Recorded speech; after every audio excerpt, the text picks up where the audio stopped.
Checking. Yeah. Checking 1, 2, 3. Why don't you just say your name and spell it if you don't mind? Stephanie White, Stephanie, Whihite.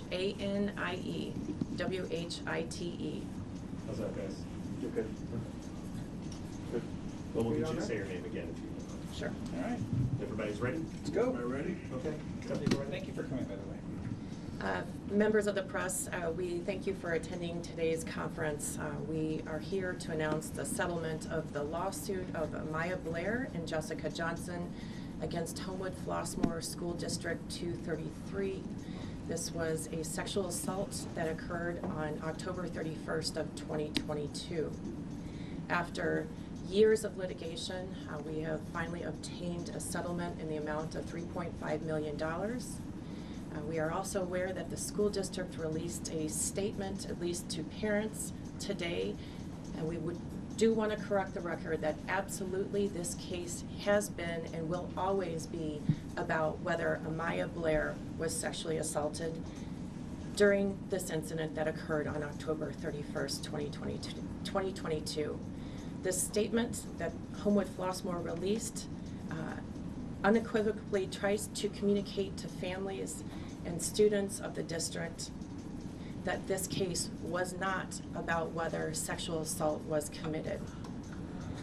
We hope that justice will be served on behalf of our client and that the clients and that an incident like this will never occur again.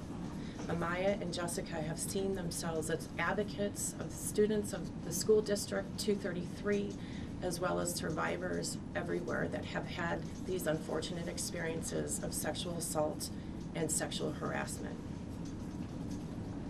I would like to turn it over to my law partner, and he can address some of the issues that arose during the course of this litigation. You slide everything around. Okay, so it's probably best if you have nothing in front of you. Okay. Because we're gonna have to move this. Okay. Yeah, I apologize. Thanks, Chris. Yeah, thanks, guys. Just say your name. Thank you, Dave. Yeah. Say your name and spell it if you don't mind. Sure. My name is Daniel Fritz, F-R-I-T-Z, and I'm one of the lawyers here with the law offices of Stephanie White. And again, good morning, everyone. Thank you for coming. I'd like to introduce our clients. This is Amaya Blair and Jessica Johnson, mother and daughter. They're surrounded by family and also former students at Homewood-Flossmoor High School. One of the purposes of this litigation was to draw attention to a long-standing problem of sexual assault and violence at that high school. As members of the press may be aware, in the 2021-2022 school year, which is the year immediately before this, there were multiple reports of females being sexually harassed and sexually assaulted on campus, including in closed spaces like the band room practice rooms and the theater room practice rooms. Amaya Blair's sexual assault occurred during her first period theater class when another student sexually assaulted her in a dressing room, which had no windows, no way to supervise. The students were just allowed to go in there, and no supervision was given whatsoever. But as you may recall, in March of 2020, so the previous semester before this assault, which was in October of 2022, excuse me, March of 2022, and this assault was October 31st, 2022, there was a mass student walkout, and we have some pictures behind you. But almost the entire student body walked out to protest sexual assaults that happened on campus.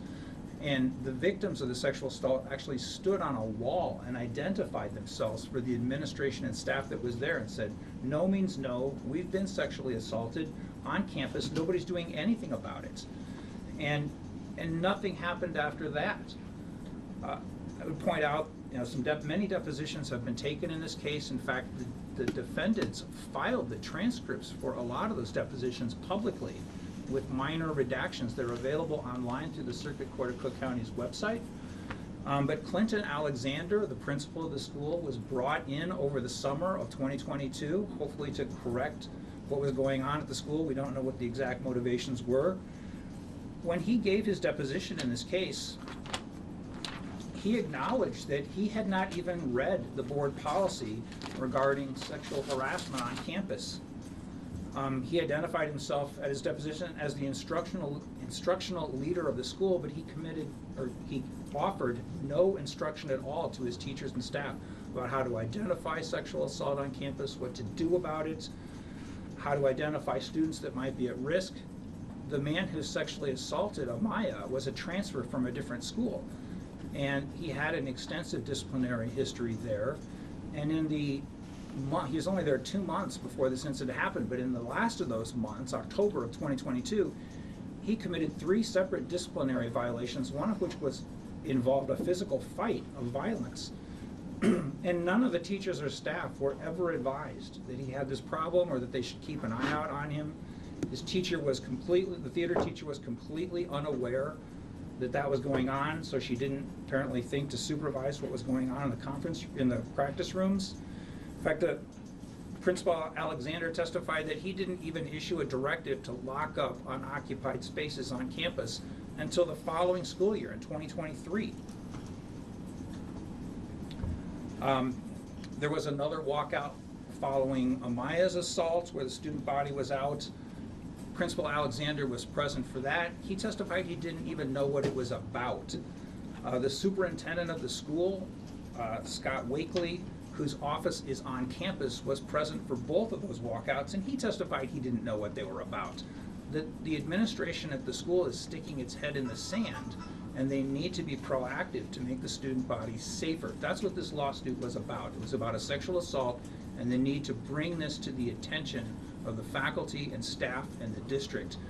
There was a student leadership that actually met with Mr. Alexander, Dr. Alexander, and actually attended an open session of the Board of Education after the sexual assaults in 2022 and before Amaya Blair was assaulted in 2022, and said, you've got to do something. They even identified a third-party vendor that could help the teachers get more training.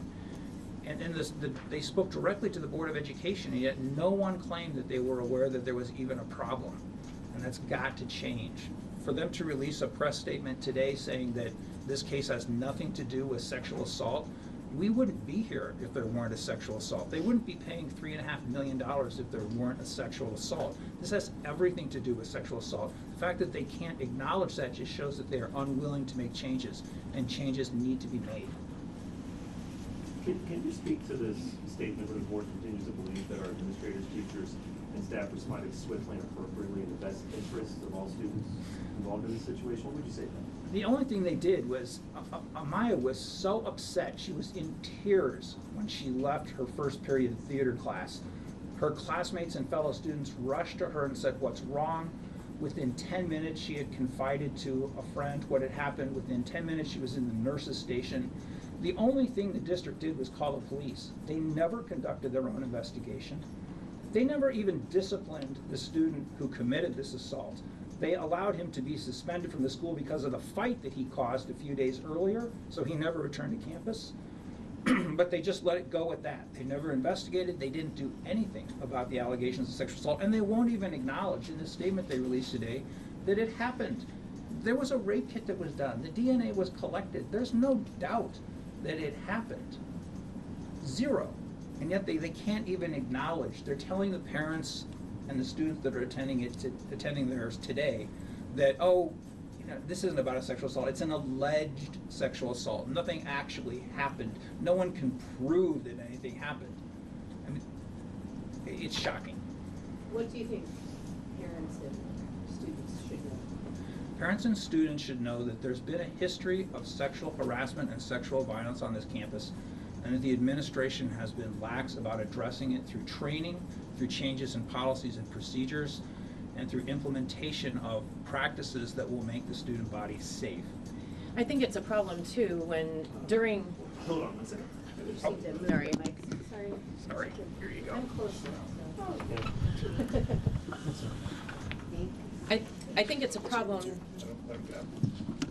I think it's a problem too, and we see this so often where in professional educator settings, in school settings, whether that be middle school, elementary, high school, college, you have rules and policies and procedures that exist for a reason.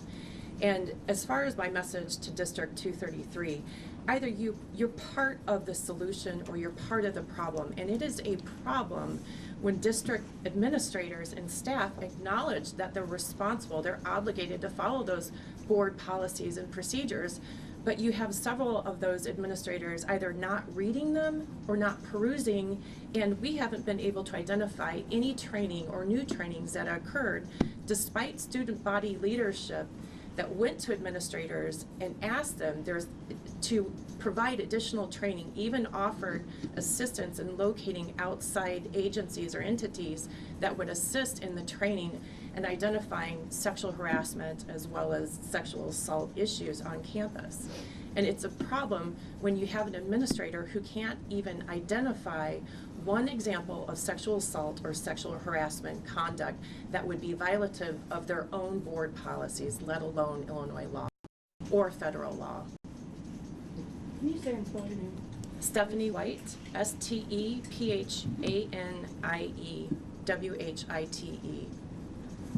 I'm with WBZ. I asked for the high school for a statement this morning, and they said that the high school or the settlement does not admit any wrongdoing or fault by the school district or its staff.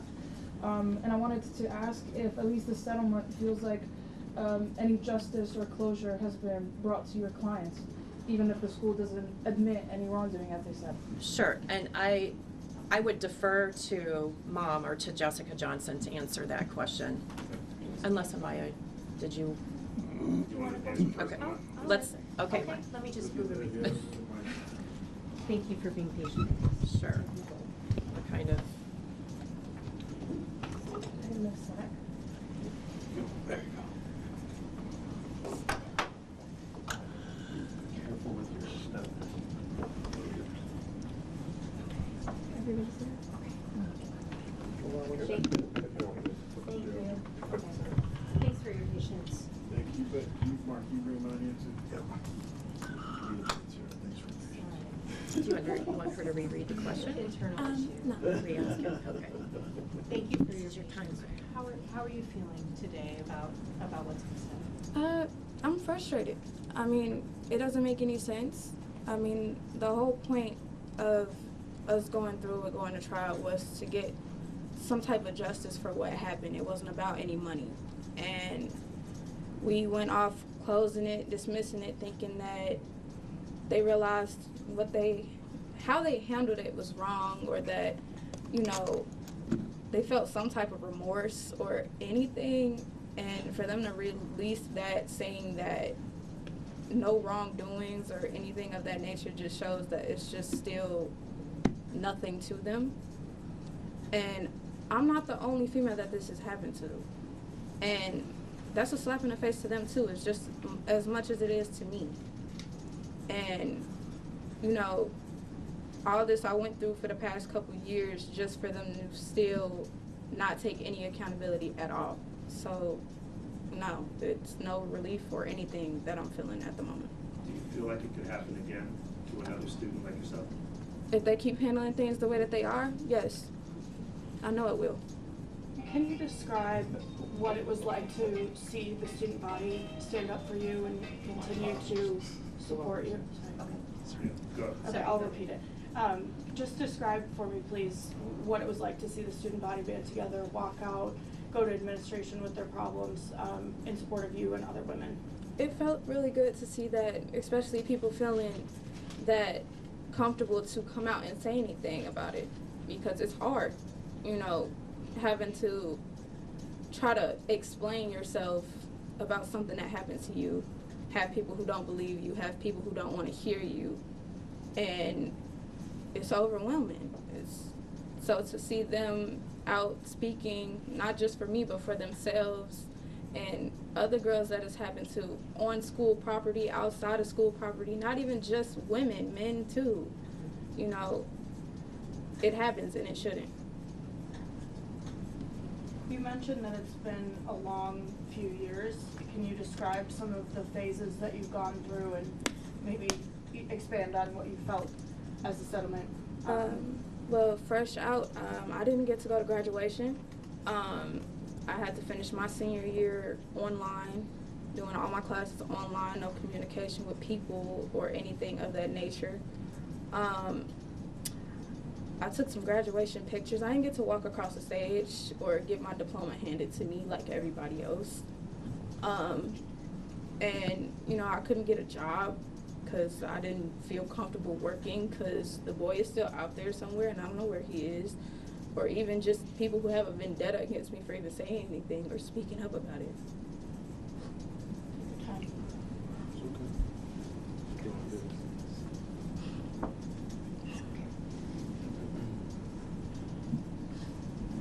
Tissues behind you.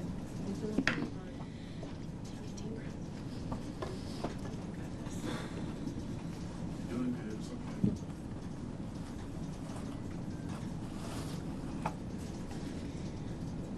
I think, as an aside, Illinois law allows for victims of this kind of violence to proceed anonymously under a Jane Doe or Jennifer Doe, for example. And Amaya and Jessica have chosen not to because they have seen themselves as voices of others that have been through this and will continue to go through this unless school districts like District 233 choose to break that cycle of violence.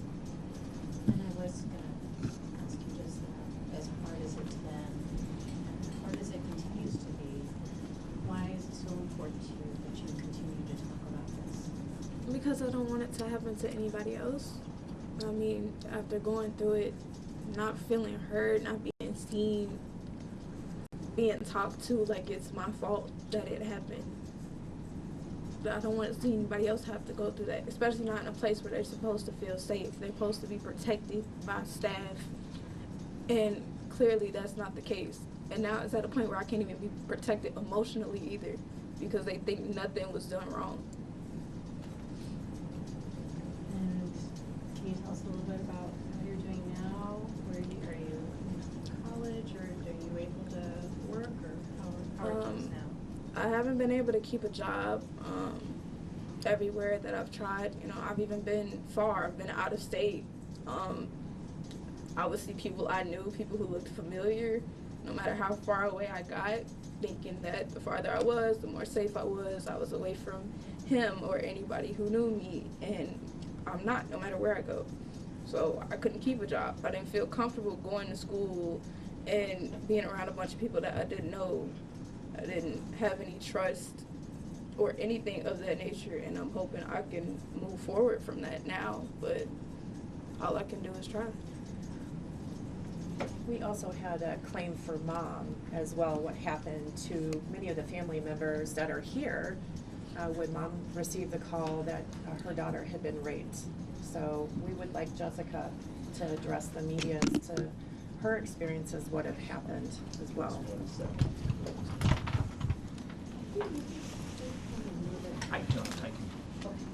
I was going to share what's on the screen now.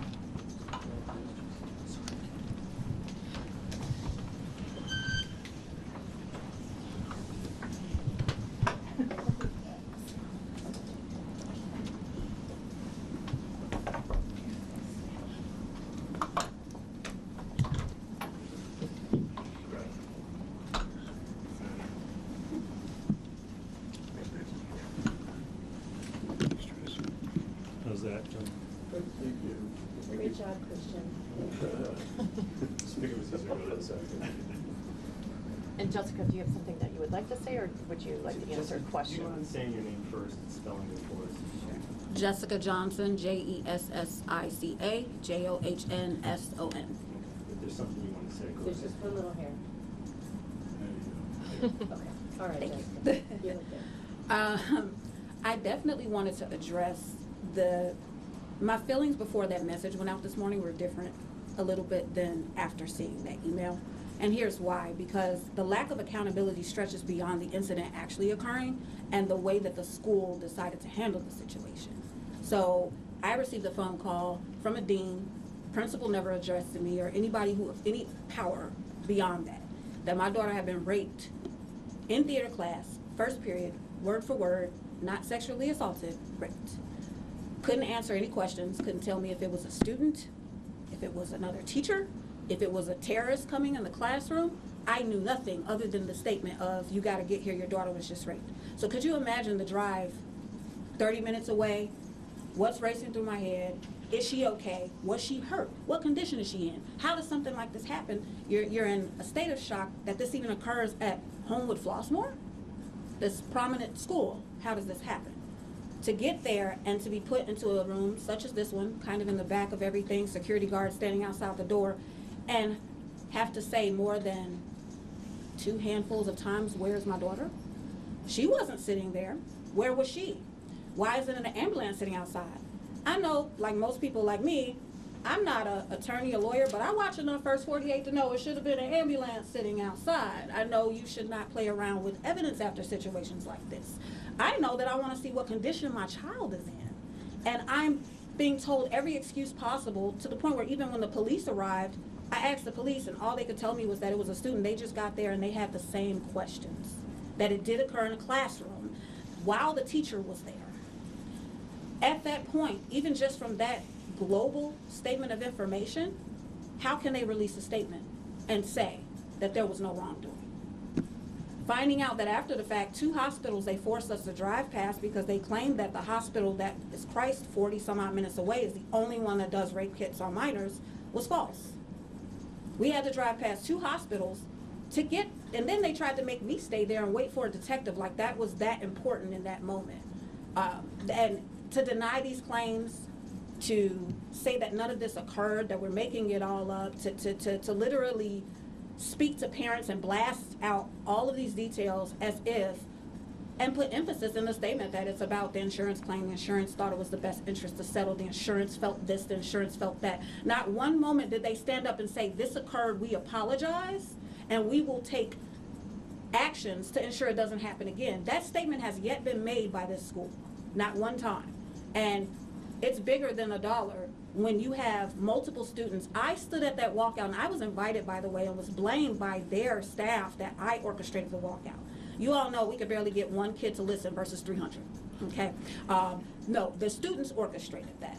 And I was invited to attend, to show up and not know what to expect, and to see signs and bullhorns and chants from these young students, and they're standing in front of the camera saying, "We've been speaking this before this incident," to have parents hand me sticky notes that say "My daughter too" with phone numbers on it. There reaches a point where this is unacceptable beyond our settlement. I hope that, and I speak to all the parents that received that email, if you need some help speaking up, please reach out to me. Because at this point, it's beyond us, and it's been beyond us. That's why we went from Jane Doe to being, hidden, and Amaya and I was like, you know what, we didn't realize it was this many people that this impacted. No, we're going to step forward, we're going to take the threats, and we're going to take everything else that comes with, and the belittling, and the people not believing you, and the people saying all these things about you and your family, your safety.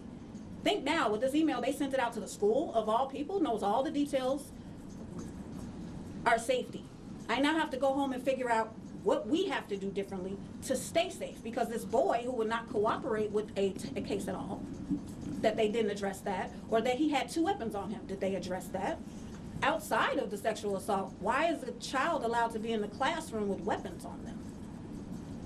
There has to be some things put into place, and it is beyond this settlement and beyond this money, and so the fight continues, and if it's not me, it'll be other people on the fight, because this is ridiculous. How is it to watch your daughter go through this? It's infuriating. It's infuriating because you send your kids to school thinking that they're safe. You go to work and you're not thinking about, is my child okay? You naturally do in the back of your mind, right? But to be concerned about in a classroom, we're not talking about outside the school, we're not talking about even in a hallway. In an area where kids go every day to practice for theater, every day, and the teacher is in the classroom, there are some facts that can't be disputed, and there are some things that are beyond a, PR statement to parents to try to look a certain way. There would be a level of slight relief if they at least would have stated that everyone going forward from her would be protected, or that they would make staff take some sort of classes or some sort of initiative to know what policies are, because how do you, if a student fell and broke their arm, you call an ambulance. If somebody fell downstairs, you call an ambulance. Why is it that in a rape situation, a student is held in another room, not released, for at least an hour and a half of time? That is unacceptable. It's unacceptable. Describe a little bit about who she was before and how this has changed. Definitely. Maya was, and I can say, she was the child that you read about parents that have teenage daughters with attitudes. We didn't have that problem. Normal, typical teenage stuff like clean your room and things like that, but she was not one of those kids. She was always preppy, ran down the stairs, always happy. She had an energy about her, dreams, aspirations, wanting to go to college, and all of that halted after this. The facts of the matter is we have a long road beyond this. Once this conversation ends, there is a long road of recovery, because now she has this gloom, this push that is not there anymore. There are the safety to not feel, you know how many calls I got when she tried to work and feeling like somebody's following her, somebody's making her feel unsafe. She can't do it. Like she said, she went downstate to try to go far away, and all of these things are not helping. And you look at that and go, you all's negligence and lack of admitting that there's a problem, you've changed somebody's entire life. I mean, even me, I don't feel safe. You've changed somebody's entire life. And your response to it is, well, our insurance just thought it was in the best interest, but nothing happened. What did you expect to hear from the school? I mean, you're disgusted by this statement. What did you expect to hear? I think Amaya said it best. I thought they were taking the position of feeling some level of remorse, taking some level of accountability, maybe even to make the other parents feel safe and say, you know, we're going to ensure that policies and procedures are, you know, whether it's like a class or something that everybody there has to take as far as administration, something along the lines of, you know, we take these allegations into consideration and we just want to ensure that everybody doesn't have anything to worry about. I don't know. Instead of deflecting on us, because that's exactly what they did. They made it seem like it was about $1, and that doesn't mean that nothing occurred. Who's here with you today? So we have our biggest supporters in our family. This is my brother Jarrell. This is my sister. This is like Amaya's aunt. Her name is Anna. And then we have Quentin here, Struggleville Bakery. This is Uncle. And Lance is my husband, and he's great father with the kids. We have Chrissy, who's an important person to me because this is a former student. This is the person that she told right after the incident occurred. And even for someone like this to stand here, when she received threats in front of our face for speaking, understand that this is just an example of the student body that stepped up. You have Michael, which is my brother, also their uncle, and his girlfriend, who is great support here with Naomi. And then at the very end is Amaya's biggest supporter, her boyfriend, Dorian. Is there anything else you guys want to say that we're missing here? The only thing I'd like to add, and I put it on the TV, but this is available publicly. Okay, why don't you pull those microphones over again? Yeah. Say that. And this is just part of, I feel it was just absurd to hear this testimony by administrators during depositions. And this is just typical, as much as the district in this release statement today says that they want transparency and they want training, extensive resources allocated for personnel training. What good is it if you don't make them learn the policies and procedures and then enforce them when they are in place? Yeah, so a bellwether really for what's going on at the school. I have shared on a screen, and it's publicly available. This document was filed by the district in support of a motion that they filed trying to have the lawsuit dismissed. But this comes from the testimony of the Clinton Alexander, who's the principal of the school.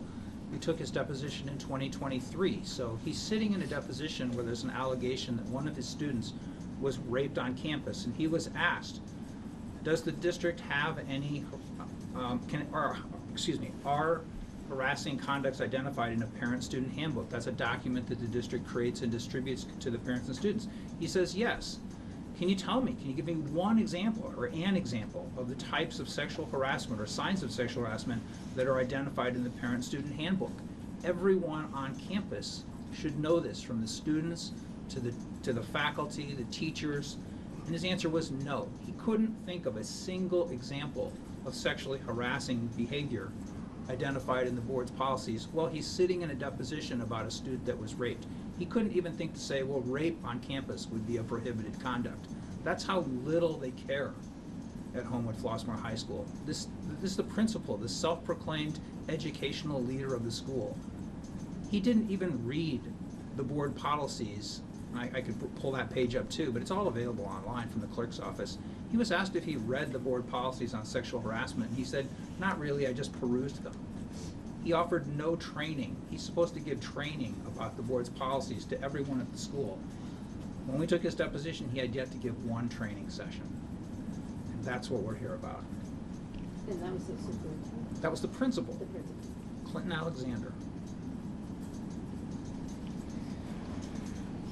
With the information that you've gotten about potentially other victims, is there other litigation you're looking into? Potentially, yes. Have you been contacted by other families? Yes.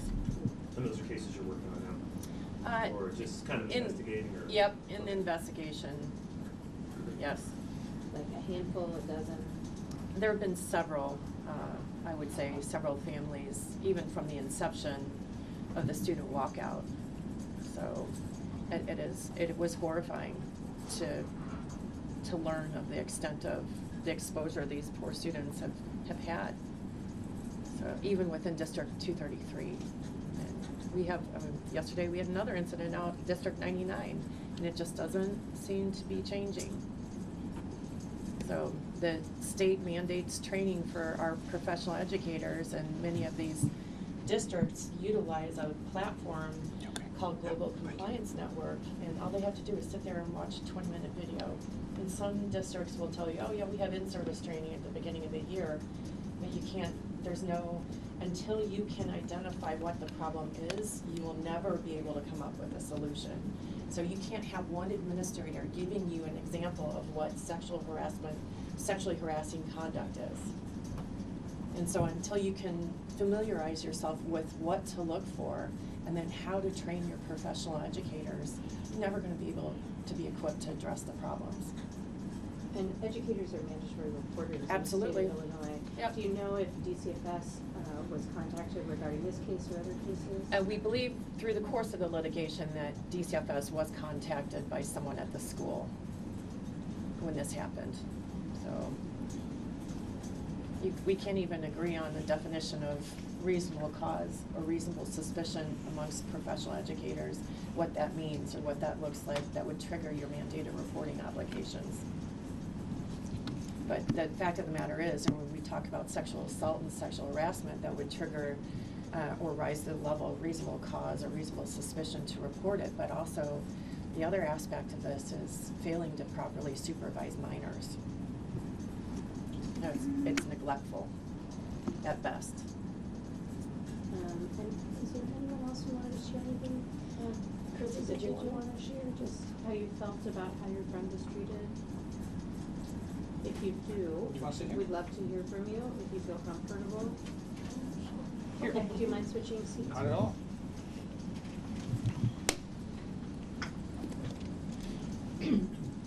Many of the friends and family members here were also at the walkouts. So What's the date of the walkout? The initial one, do you know? it was March of 20. March 16th, 2022 Yeah. was the initial one, and then there was one just a few days after the assault in this case, which was Halloween, October 31st, so it's like November 2nd, I think, right, Jessica? November Yeah. 2nd. And can we get your name? Christiana Cavern, KRISSYONNA, CAV as in Victor, IN. And how are you feeling about how your friend was treated? I'm in shock. I'm hurt. I'm angry because it's terrible. I shouldn't have to do this. I shouldn't have to never go through this in a school where I'm supposed to feel safe. I'm supposed to get my education. It was sad to see on graduation day that I did not see her walk across that stage. It was sad. I missed my friend doing that whole school year. It's terrible, and what had happened should have never happened. Shouldn't. And how, can you describe, to the comment of an alleged assault, when you saw your friend after this incident, did it look like it was something alleged? It happened. It happened. There's no if and but question about it. It happened. I was the first person to see her. And when I saw her like that, I knew something was up. My friend had never looked at so shocked, looked at so pale, looked at so terrified in her life as all I've known her for. So the fact that I seen her right then and there, it was scary. I was in disbelief. I was in shock. At the time, I didn't know what to do myself, but I knew I couldn't just sit here and not let this just slip under the rug. I couldn't. What did you think about the response by the school, even now and back then, and their reaction to it? I mean, the thing is, they have proof. They have proof of it. They know what they did. It's just, I think we know what we need to do. As her supporters, as her family and friends, we know what we need to do. And at this point, the ball is in our court. So. Can you, and Amaya, if you want to chime in here too, that's totally up to you. How did it affect your high school experience? How did it change how you felt about, school and going to a place where you were supposed to see your friends and learn? How did this experience shift how you think about high school now? For me now, I didn't get the same normal high school experience as every other kid. I didn't go through it, but it was my friend, and it did hurt me in that stand that I had to go through this with her. It's, like I keep saying, it's shocking, it's terrible. I don't wish this on no other kid. Like this, me personally, this shouldn't even gone on this long. This should have been done. Like, it's terrible that it had went through on this long, and now we're just getting answers. And I just wish Maya would have never went through that during her junior and senior year. That wasn't the same girl. You've seen the change. Absolutely, I've seen it.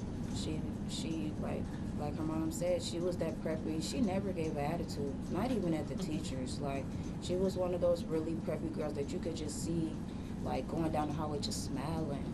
But that situation happened. She distanced herself, and I could understand why. I would do the same, but it hurts to see that your friend distanced yourself from them, knowing that you feel like you could have did more, but all you did is what all you could.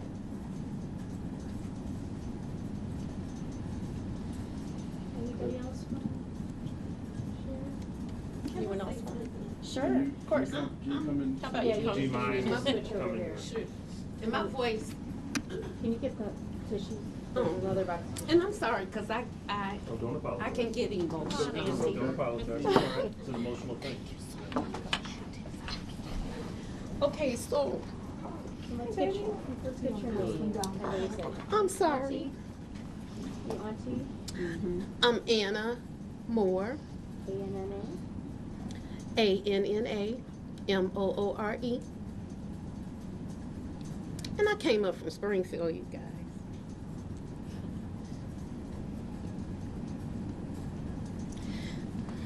We gotta protect our babies. These are babies.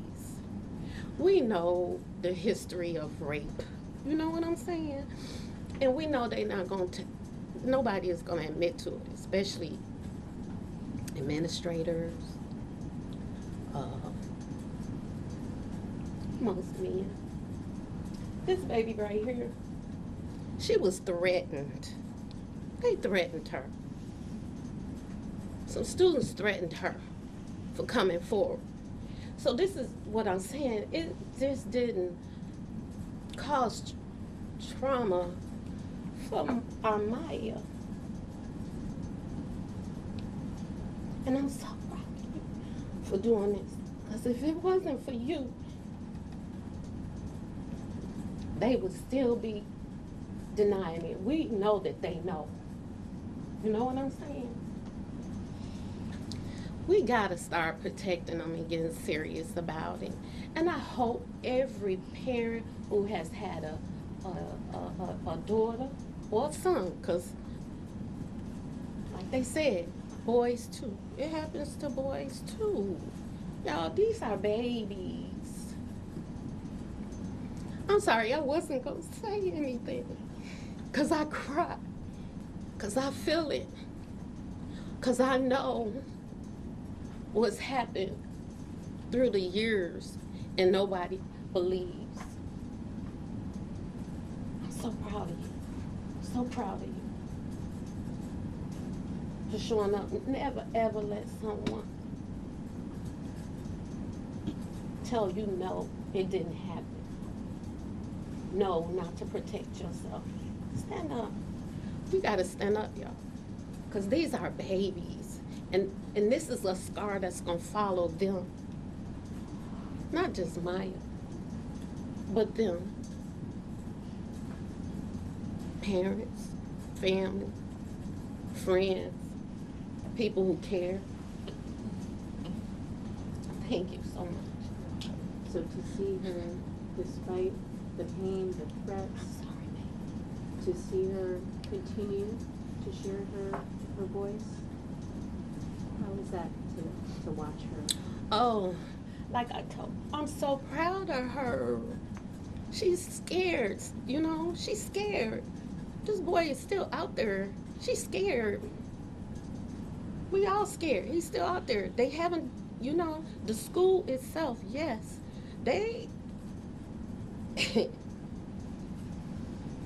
It's people like them, the district, the administrators, the teachers. They are adults. Stop lying about this stuff. And fix it. Fix it. Because if they don't, something worse is going to happen. A life will be taken. I'm talking about a life, not just a body, an entire life. And our lives are going to be scarred. But just imagine somebody not coming out of this alive. Is that what it's going to have to take for the district and the school administrators to admit wrongdoing, to admit that there's no policy? They should have a whole office full of staff that addresses rape victims. So it'll make it easier for them to come in and talk to somebody who's gonna believe them. And until they accept wrongdoing, that's not gonna happen. It's not gonna happen. I'm sorry.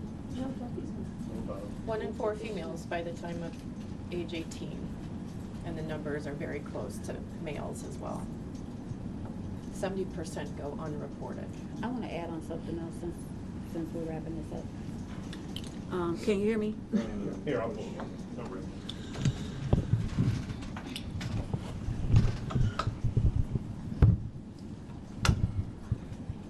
I just want to speak to one fact, because it is said repeatedly, and if they release another statement, it'll be said again about the unawareness and that they weren't aware, and they stand behind that as a protection. I stood in a room when my child walked in after this incident where administration gave her coffee. They tried to give her food. Anything that you're not supposed to give a rape victim and get them to a hospital to do a rape kit. Anything to damage evidence. The police were there right away, and we couldn't get medical care as fast as we needed to. And even if, outside of everything else that is occurring, I've been getting myself threats since the beginning of this, since speaking up, since I first spoke at the walkout. Social media has become a place where I have multiple fake pages. I can't say who's behind them, of course, but if I didn't have them before, it walks like a duck and quacks like a duck. So we have a long journey ahead of us. It's not over just because a settlement is reached. At the end of the day, there's a lot of healing that has to happen. There are still situations that are occurring. I get people that reach out to me regularly about this, and they're scared because the threats do occur. They have to speak up against a large body such as an administration, something that is known as a prominent school, to be able to say, this happened to me, and then it's your word against theirs. I mean, even their statement, it's our word against theirs. Every time the situation results in their word against ours, it's never just an admission of what occurred and that they'll just take the steps to fix it. I feel like anybody who's reading that statement in their email knows 100% that it's an admission of guilt, but they want to wrap it in fancy words where they don't have to look like they're at fault. So while this closes out and everybody moves on with their life after they're frustrated about it initially, we still have a long road.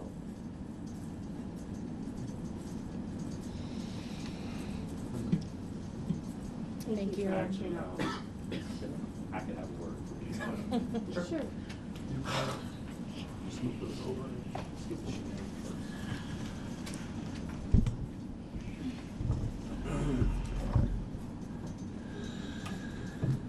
And I won't be long-winded. My name is Quentin McNair, Quinton, McNair, uncle and family friend, and also former sexual assault response coordinator for the 82nd Combat Aviation Brigade. So it was important for me to be here and to be with them because after managing so many cases of sexual assault for the military, I would say about 50% of our cases were anonymous. So to see my family and friends have the bravery to come up and speak out about this, where I've seen the nation's strongest men and women, not have be afraid or report this, anonymously, it says a lot. It's important for people to see this. It's important for young girls to see this. It's important for people who are going through this to see this young lady be as strong as our nation's finest. So I just wanted to say that I see that. The good thing that comes out of this is that somebody's going to look at you and say, hey, I can speak up. People are giving you numbers, saying, hey, it happened to me too. You are affecting change where the school district is not. And which branch of the military? Army. Thank you. Thank you. Anybody else? Okay. One second, come down here, come down here. See here. See what can do that. Just that simple.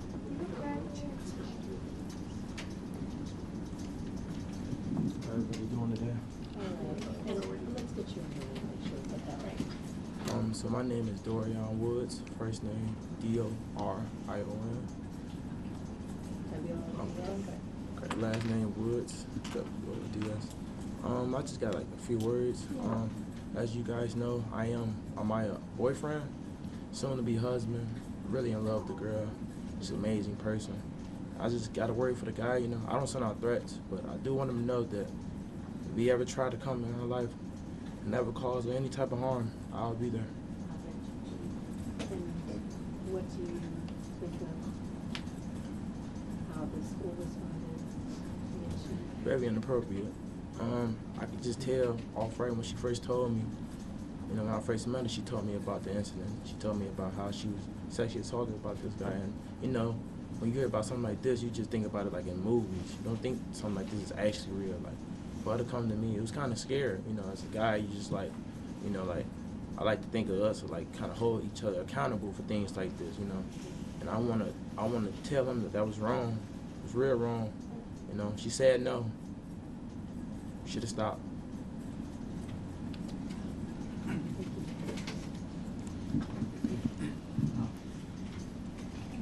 We do have copies of a statement that Homewood-Flossmoor released, if you'd like to take those, or we can email the digital file to you too. Lance Hall, Lancehall. First, I wanted to just say that, Amaya, we love you, and we always will love you. And that's so important to hear, especially during this tough time. As a man, we always look at, what's our primary responsibility, and that's to be a protector. And when I think back to the day in which I received that call, that was instantly tarnished because of the overall situation. A protector to be able to protect not only your wife, but also your kids as well. And one of the toughest part that we battle with is looking at the idea of not being able to do so. And so when we look at the overall situation and what Amaya had to go through, it was a tough time for our family, a tough time for her as an individual and also as her friends as well. When we think about her high school career, one of the highlights that we talk about is the ability to walk across that stage. And given this situation, that was stripped from her. The ability to be able to smile was stripped from her. The ability to have that confidence to know this is what I accomplished was stripped from her. As parents, when we think about the overall situation that happened and how now our lives are altered and changed. These are the very things that we want to be able to point out and highlight. The reason why we say, Maya, we love you, is because that's the very thing that she's going to be needing, not only from that situation, but every single day now moving forward. It's very tough to look at something that you have no control over from a parent perspective, and to see your daughter go through that and have to navigate through that every step of the way. It's a very tough journey to be traveled. But through all things, we always say that we'll keep God first, pressing forward, and that we will prevail through this. We will excel and get through it. And so as the husband and also as the father, I want to say to my wife, to my daughter, I love you, and regardless of what happens, once the cameras, stop rolling, once the lights start to flash, we'll still continue to press forward and make sure that justice is served through it all. Joining us now is Kennedy, and she was one of the student leaders who individually addressed the administrators and begged and pled with administrators and for them to intervene and offer some support and prevention for sexual harassment and sexual assault on District 233's campus. Before this assault.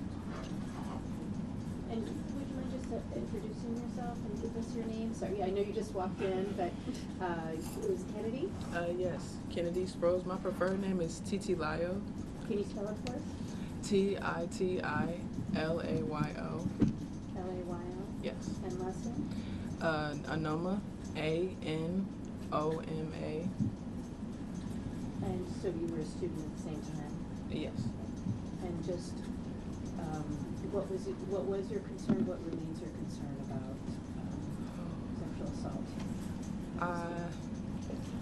Initially, I was concerned about the amount of places on campus that aren't easily accessible by administrators. I think there were a lot of areas that were unmonitored, and I was very uncomfortable with that. I definitely didn't like how I felt like administration was trying to keep us away from what was going on. They didn't allow the student body to know what actually happened. They told us that there was some sort of fight on campus. It was never really clear what happened to the nightly news. I'm so sorry. Maybe explain some of your experiences in addressing the sexual harassment and sexual assault with administrators when you went to District 233. Well, when the initial assaults happened my junior year, I had read through the district policy, and I noted that a lot of the policy, it didn't seem like it was trying to protect the students. And we went to multiple meetings, we gave them multiple suggestions, we found programs that would help teach the teachers. We found that the teachers didn't read the policy on sexual assault. We found that the teachers didn't read most of the policy on any of it. The policy, my junior year, it was about 488 pages, and I read through all of it. And I would ask administrators different questions on it, and a lot of them admitted to not even reading it and not even knowing what was in it. And when we had ample meetings to try to change what was in it, by the time it was actually changed my senior year, none of the suggestions that we added were there. And it was really disappointing, because we felt like we went to so many meetings that we were trying to make change, that we were making our school safer, and none of that actually ended up changing. Do you think the school is any safer now? I don't currently go there anymore, but from what I've been hearing from students who do go there, they don't feel as though it's safer, and they're steady adding more and more renovations, but it doesn't sound like more and more security. I know when I went there, the security presence, it wasn't as heavy as it needed to be. Kennedy, could I just follow up with that? Right. There was a walkout in March of 2022. You were involved with that, right? Yes. And the students many students stepped up when they stood on a wall and identified themselves as victims of sexual assault. They held up signs back in March of 2022, correct? Yes, yes. And the administrators were present outside while that protest was going on, right? Yes, Scott Wakely was present. Scott Wakely is the superintendent of the school. Yes, he is. He stood there and saw it. So can you maybe address in your experience in this first walkout in March of 2022, what it was about, what kinds of signs were being held, and what administrators were present. Oh, the walkout for that one was also about sexual assault. There were some girls that came forward who went through the proper avenues. The walkout did not just happen. These people, they went to their parents went to the school, they tried to go through the due process of things of that nature, and it didn't happen, which is why we had the walkout. We felt like we needed to find a different way for the school to hear us. So we had signs that said HF, no means no, and sexual assault, we will not be silenced, and I believe Scott Wakely was there. At the time, we had an interim principal, Mr. Mitchum, he was in attendance. Several administrators, security guards, they were all there, and they saw those signs, like they were in front of them. So, excuse me, knowing that that was months ahead of what happened to Amaya and the administration still responded in the way that they did, what did that bring up for you? Ooh. Just disappointment as a student, to see them pushing back so much, to say that they had no idea what was going on. It was untrue, and it felt like they weren't trying to protect us as students, because school is supposed to be a safe place. For a lot of people who don't have the greatest home lives, who don't have the greatest home lives, school is supposed to be the place where you can relax, you can be with your friends, you can get your education, and know that you're safe for at least 8 hours out of the day. When that happened to Maya, to everybody previous, school stopped being safe. We had to travel in twos everywhere. It wasn't okay. All of you guys have mentioned that this is something. Okay. While we're waiting, you also spoke at an open meeting of the Board of Education, correct? Yes. And all that was before October 31st of 2022, right? Yes. You just tell them. That's where I met Clinton Alexander in early 22. What did you? I wanted to ask, since all of you guys have mentioned that this has been ongoing at the school, how many victims are we talking about? Like, if you can give me a ballpark range, because, or how many people even stood on that wall during the walkout, for example? Actual victims on the wall, I think around 6 or 7, I think. I know that's just those that were present. We had about 14 that we knew about from previous years, and then plus Amaya. So, and there are many more that went undocumented. There are many more that went unreported. So I couldn't give you an answer, honestly. So what was it that caused you to start this path? Was it other assaults? To start advocating? When you started advocating, when you started the walkout and spoke to the board and started looking at the policy, because this was before this happened, was there something, another incident you had heard about, or what started you on this path? I forget which exact incident it was, but I remember there were just so many talks of this one kid who had committed all these horrible acts to so many girls, and I didn't understand how.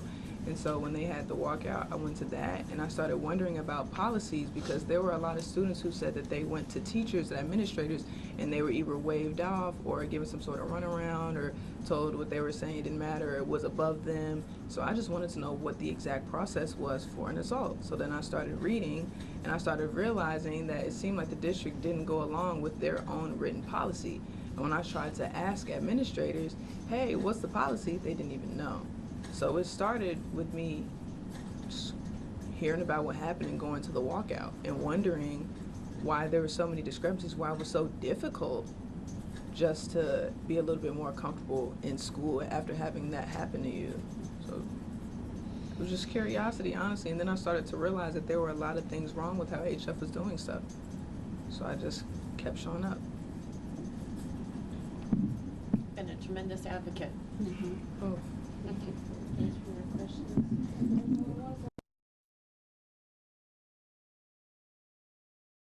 The evidence that you guys mentioned. That's a good question, and I think we would like to know more answers. Why? A majority of sexual assault cases go unprosecuted. So it's not surprising given the numbers of cases that are not prosecuted, but I think that's a good question. Do we know? Yeah, I know that Kim Fox, I think there were a town hall, at least one town hall that Kim Fox spoke at, but we were not in attendance of that and may have addressed some issues. But unfortunately, that is not an answer that we're clear on either. But he continues to walk the streets. So no charges have ever been filed? They elected not to prosecute him, yes. He did not come back to the school as a student, as from what I understand as well, for reasons unrelated to the sexual assault. And what does that tell you? What does that reinforce about how this is being handled outside of the school, within the legal system as well? I think I said earlier in this process, either you choose to become part of the solution or you're part of the problem. And until you send a message to the student body and to offenders and to adults and parents, it's going to continue to happen. And they're there. There's a term in Illinois recognized as Illinois in locus parentis, which means essentially in the parent's stead. So parents are right, adults are correct, that you should feel safe sending your kids to school. And then to find out that they're the victims of yet another sexual violent crime and the school not taking accountability for that is very, very frustrating. We had over 500 cases a few years ago within CPS alone. So, and think of the number of cases that are unreported because students chose not to use their voice and tell their truth because they weren't going to be believed. Do we think that the prosecution may not have been pursued because the rape kit was jeopardized? No, that really hasn't, no, I don't think that is an issue. You had talked about kind of the delays and things like that, okay. Yeah, we certainly did not go through the criminal process, but I think the standard of proof in a civil case is much different than a criminal case. So I would defer to prosecutors on that issue. But yeah, I don't think that was an issue, but. Well, thank you all for answering my questions. Yes, thank you for everyone for your attendance. Can you share how old Amaya and her friends are? So Maya is 19, Chrissy, or TT, how old are you? 19. 19, and Chrissy is 18. Okay. Yep. And all of them have now graduated and? Correct. Okay. Yes. You're welcome. And are you guys in school? Yes. No. You're not studying law? I'm working. I'm working. I'm gonna go back to school. When these walkouts started, there was a group of adults that were community organizers really encouraging, and one of the organizations posted on Instagram really encouraging these kids to find their voices and to tell their truth, what was happening, whether it be to them or what they observed. I don't know, I feel like that's fallen on deaf ears at this point, but. Well, I'm still here talking, so. April is also Sexual Assault Awareness Month, so this is Yeah. Yep. Watch breaking news on YouTube. Subscribe to ABC7 Chicago Eyewitness News.